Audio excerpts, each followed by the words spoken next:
Icon awards. Icon awards అంటే సురేష్ బాల నా దగ్గరికి వచ్చి చెప్పినప్పుడు అసలు నువ్వు నీకెందుకు ఇవ్వాలన్నాను నేను ముందు. అసలు సురేష్ బాల ఎవరు, సురేష్ బాలకి సినిమాకి సంబంధం ఏంటి?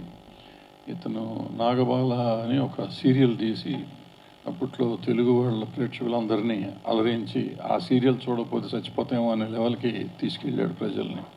అంత క్రేజియస్ట్ సీరియల్ అది.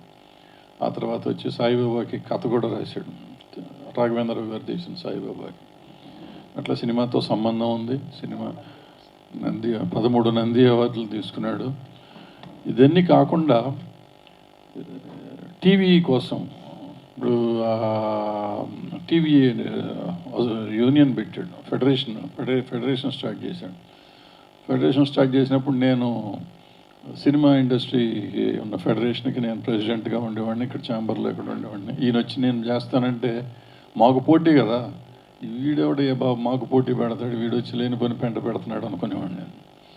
అనుకుంటే వచ్చి లేదన్నయ్య చెయ్యాలి, మీరు చేయాలి, అది ఉండాలంటే తర్వాత నేనే వాళ్ళకి అడ్వైజర్గా ఉండి కొంతకాలం చేసాం. తను సక్సెస్ఫుల్గా టీవీ ఫెడరేషన్ స్టార్ట్ చేశారు. టీవీ యూనియన్, టీవీకి అప్పటికి యూనియన్ లేవు, ఏమీ లేవు. జీతాలు ఎంత ఇచ్చేవారో తెలియదు అని ఇవాళ ఒక ఆర్గనైజ్డ్ సెక్టర్ అయిపోయింది. అండ్ ఆర్గనైజ్డ్ అంటే పూర్తి ఆర్గనైజ్ అవ్వవు ఇవన్నీ. సినిమా అట్లాగే ఉంది, అది అట్లాగే ఉంది, కానీ ఒక లెవెల్కి తీసుకొచ్చాడు అతను. సో ఆ తర్వాత వచ్చి ఇప్పుడు డాక్యుమెంటరీలు తీశాడు, చాలామంది చరిత్రలు తీశాడు. వాళ్ళ ఐకాన్స్ అని చెప్తున్న వాళ్ళ పెద్ద వాళ్ళ ఇంటర్వ్యూస్ చాలా చేశాడు అతను. ఇలా ఏదేదో చెప్పుకుంటా పోతే చాలా చేశాడు. ఈ లాస్ట్ గవర్నమెంట్ ఉన్నప్పుడు, తెలంగాణ గవర్నమెంట్ ఉన్నప్పుడు తన వరకు తనకు చేతనైన పనులు ఏవో చేసి పెట్టాడు. ఫైనల్గా మొన్న వచ్చి ఏమన్నా అంటే ఐకాన్ అవార్డ్స్ ఎందుకే మనకు ఐకాన్ అవార్డ్స్ అని అంటే, అనే అవార్డ్స్ లేవు కదా ఎక్కడ, ఇప్పుడు ఈ మధ్య రావట్లేదు కదా, ఏదో చేద్దామని. అయితే నా స్వార్థం ఏంటంటే వాళ్ళు అవార్డులు ఇచ్చారో ఇవ్వలేదా, గవర్నమెంట్లు ఇస్తారో ఇవ్వలేదు అనే దాని మీద పెద్ద ఇష్యూ కాదు. ఎందుకంటే గవర్నమెంట్లు వాళ్ళకుండే పరిధులు, వాళ్ళకున్న పరిస్థితులు ఏమున్నాయో మనకు అనవసరం. నా పాయింట్ అంటే మనం 75 సంవత్సరాలు చేసాం, వజ్రోత్సవాలు చేసుకున్నాం. వజ్రోత్సవాలు చేసుకున్నప్పుడు పెద్దలందరినీ గౌరవించాం. పెద్దలంటే అప్పటి నుంచి ఇప్పటిదాకా ఉన్నవాళ్ళు, బతికున్న వాళ్ళందరికీ మనం చిన్న సైజు గౌరవం. దాంట్లో నాకు బాగా ఏంటంటే ఫస్ట్ అవార్డు నాన్నగారికి ఇచ్చారు, లాస్ట్ అవార్డు నాకు ఇచ్చారు.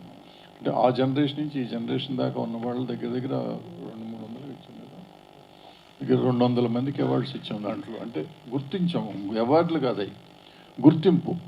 వాళ్ళు ఇండస్ట్రీకి చేసిన సేవలను గుర్తించాం. సో మొత్తం ఇండస్ట్రీలో ఉన్న ఆర్టిస్టులు అందరూ దాంట్లో పనిచేశారు, పెర్ఫామ్ చేశారు. ఇండస్ట్రీలో ఉన్న వాళ్ళందరం దానికోసం పనిచేసాం. సో అప్పటి నుంచి లేదు. ఇప్పుడు మళ్ళీ 100 సంవత్సరాలు రావాలంటే ఇంకా 9 సంవత్సరాలు 8 సంవత్సరాలు ఆగాలి. ఈ ఆగే లోపల ఎంతమంది ఉంటారో ఎంతమంది పోతారో తెలీదు. సో దీనికి ఎవరైనా ఒక చిన్నదో చితకదో మనకి వాళ్ళని సీనియర్గా పనిచేసిన వాళ్ళు గుర్తించే పరిస్థితి చేస్తే బాగుంటుంది అనేది నాకు అనిపించింది. ఆయన ఏ ఉద్దేశంతో చేశాడనేది నాకు అనవసరం, నా ఉద్దేశం మాత్రం ఇదని నేను అనుకుని ఈ 8 ఏళ్ళు మేము కాపాడాలి. 8 ఏళ్ళ దాకా నేను ఉండను నాకు తెలీదు. భవిష్యత్తులో ప్రసన్న గారు ఇక్కడ చాలామంది టీవీల్లో వాటిల్లో చెప్తూ ఉంటారు, ఈ ఇండస్ట్రీని కొంతమంది కబ్జా చేశారు. వాళ్ళు ఎవరు కబ్జా చేశారు నాకు తెలియదు, కానీ ఇండస్ట్రీని ప్రసన్న కుమార్ కబ్జా చేశాడు, అది నాకు తెలుసు. ఈ కబ్జా చేసిన ఆయన 8 ఏళ్ళు ఉంటాడని కూడా నాకు తెలుసు. సో 100 ఏళ్ళు ఆయనే చేస్తాడు, ఆయన ఆధ్వర్యంలో జరుగుతుంది. అంటే ఆయనే చేస్తాడు కదా, ఆయన ఆధ్వర్యంలో ఇండస్ట్రీ నడిపించే స్థాయి ఉన్న మనిషి. కాబట్టి ఈ చరిత్రని మనకి చరిత్ర సరిగ్గా సమగ్రంగా లేదు. అంటే ప్రొడ్యూసర్స్ కౌన్సిల్ చరిత్ర చాలా వరకు రాసి పెట్టారు, బట్ అది 10 ఏళ్ళు అయిపోయినట్టుంది. దాన్ని చేయాలి. ప్రభు ఆల్రెడీ కొంతకాలం నుంచి ఈ చరిత్రలు చేస్తున్నాడు. సో ఈ సందర్భంగా నా ఉద్దేశం ఏంటంటే ఈ 100 ఏళ్ల చరిత్ర తీసుకురావాల్సిన బాధ్యత కూడా ఛాంబర్ది, ప్రొడ్యూసర్ కౌన్సిల్ది. అంటే మన ఇట్లా పబ్లిక్గా నేను చెప్పకూడదు, కానీ ప్రసన్నది. ఇతను తప్ప చక్రం తిప్పేవాళ్ళు లేడు ఈ ఊళ్ళో ఏ రకంగా అయినా కానీ. సో జర్నలిస్ట్గా ప్రభు కూడా అలాంటి చక్రాలు తిప్పుతూ ఉంటాడు. సో వీళ్ళిద్దరిని ఎత్తిన కొంత బాధ్యత వేసాం. తర్వాత వాళ్ళు ఏం చేస్తారు, వాళ్ళు ఏం కష్టపడతారు నాకు అనవసరం అనుకోండి, చేస్తారని నమ్ముతున్నా. ఇద్దరు నాకు ఆప్తులు, వాళ్ళిద్దరు చేస్తారని చెయ్యాలని కోరుకుంటూ ఈ 9-8 ఏళ్ళు వాళ్ళు నడిపించేదాకా తీసుకురావాలి. దీనికి వివిఆర్ కన్స్ట్రక్షన్స్ వివిఆర్ గారు ముందుకు వచ్చినందుకు సంతోషం, ఆయన కృతజ్ఞతలు చెప్తూ మనం ఎందుకు ఇదంతా చెప్తున్నానంటే హెచ్ఎం రెడ్డి గారు మాధ్యుడు అని మనం అంటాం తెలుగు సినిమాకి. ఆ సినిమా రిలీజ్ ఎప్పుడు అంటే రిలీజ్ చేసి మేము సెప్టెంబర్ ఏదో డేట్ వేసేసుకొని మనం సినిమా డే అని మేము పెడితే జయదేవ్ గారు తర్వాత రీసెర్చ్ చేసి కాదంటే ఫిబ్రవరి 32 అని చెప్పి పేరు మార్చి డేట్ మార్చి 22 అని చెప్పి డేట్ మార్చాం. సో ఇదేంటంటే మనకి హెచ్ఎం రెడ్డి గారు 50 years ఆఫ్ ఫిల్మ్ ఇండస్ట్రీ చేసినప్పుడు ఆయన బతుకున్నారు. బట్ మనం ఈ చరిత్రను రాసుకోలేకపోయాం.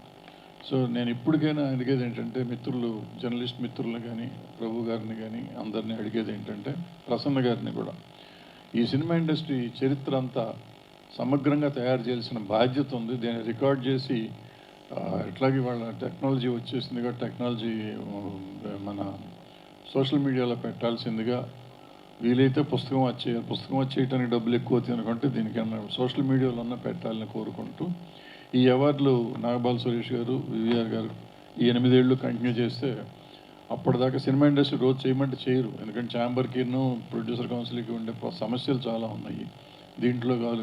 బట్ 100 ఏళ్ళు వాళ్ళు గ్యారంటీగా చేస్తారు కాబట్టి అప్పటిదాకా అందరికీ ఉన్నవాళ్ళు పెద్దవాళ్ళందరినీ గౌరవించే అవకాశం ఉంది కాబట్టి గౌరవిస్తారని, ఆ గౌరవాన్ని కూడా ఇంకా గౌరవప్రదంగా ఫంక్షన్లు చేస్తారని చెయ్యాలని కోరుకుంటూ సెలవు తీసుకుంటాం. ఎవరు బాబు ముఖం చూపించి మాట్లాడితే బాగుంటుంది ఎవరైనా కానీ.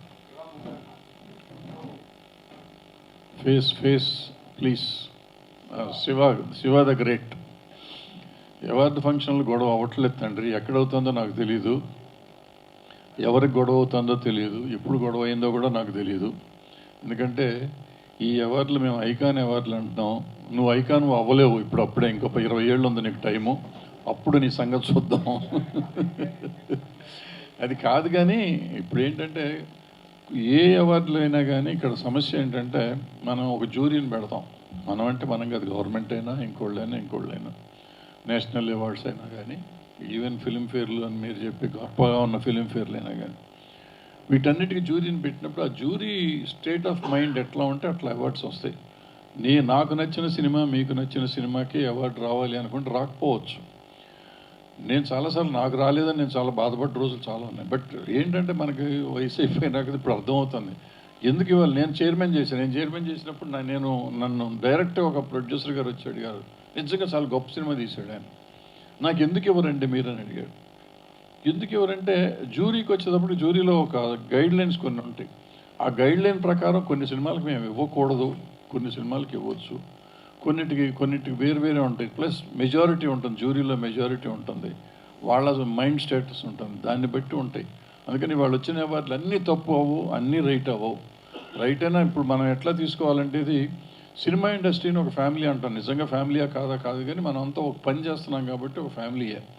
వీళ్ళల్లో ఎవరికి వచ్చినా మనకు వచ్చిందనే ఒక ఆనందం మనం ప్రదర్శించగలిగితే, అంత మనసు పెద్దది చేసుకోగలిగితే మనకి బాగుంటుంది. అంతేగాని మా ప్రసన్నకు వచ్చిందని నాకు కోపం వచ్చింది, నాకు వచ్చిందని మా ప్రసన్నకు కోపం వచ్చి మేము అలిగామనుకో, నువ్వు చెప్పినట్టు అల్లర్లు అవుతాయి. దయచేసి అటువంటి అల్లర్లు చేయొద్దు. ప్లస్ మేము ఇచ్చేది ఏంటంటే, మేము ప్రస్తుతం ఐకాన్స్ ఉన్నాం, భవిష్యత్తులో మీరు చెప్పిన ఆ అవార్డులు కూడా ఇస్తాము. అప్పుడు తిట్టారు కానివ్వండి, దానికి మేము ప్రిపేర్ అయ్యా ఉన్నాం. ఎవరు తిడితే వాళ్ళు తిడతారు, వాళ్ళ ఇష్టం వాళ్ళది, మా ఇష్టం మాది. అవార్డు ఇచ్చేది మేము, మాది. సో ఐకాన్ అంటే ఐకాన్ ఒకటే కేటగిరీ, ఒకే ఐకాన్, అందరూ ఐకాన్. అంటే సీనియర్స్ని గౌరవించడం అనేది ముఖ్యమైన ఉద్దేశం, అంతే తప్ప వేరే ఉద్దేశం ఏం లేదు. సో ఎవరైనా అవ్వచ్చు, ఎవరైనా ఆర్టిస్టులు, టెక్నీషియన్లు ఎవరైనా ఉండొచ్చు. Any technician, any artist, any producer, ఇట్లా మొత్తం ఇండస్ట్రీలో ఉన్న అన్ని, ఈవెన్ ఎగ్జిబిటర్స్, డిస్ట్రిబ్యూటర్స్ని కూడా చేసుకోవచ్చు. మనం వీళ్ళు వాళ్ళు అని లేదు. మన వజ్రోత్సవాలు అప్పుడు మేము ఎట్లా చేసామో అట్లాగే అలాంటి ఉద్దేశంతోనే ఇది కూడా చేయటం. సో అందరినీ గుర్తించాలి అనేది మా ఉద్దేశం, అంతే తప్ప ఇక్కడ ఎవరికో ఇచ్చేసి దాన్ని ఏదో చేసుకోవాలి అనేది ఇక్కడ ఏం లేదు. అలాంటిది జరగదు. జరిగినా అది ఉద్దేశపూర్వకంగా జరగదు అనేది.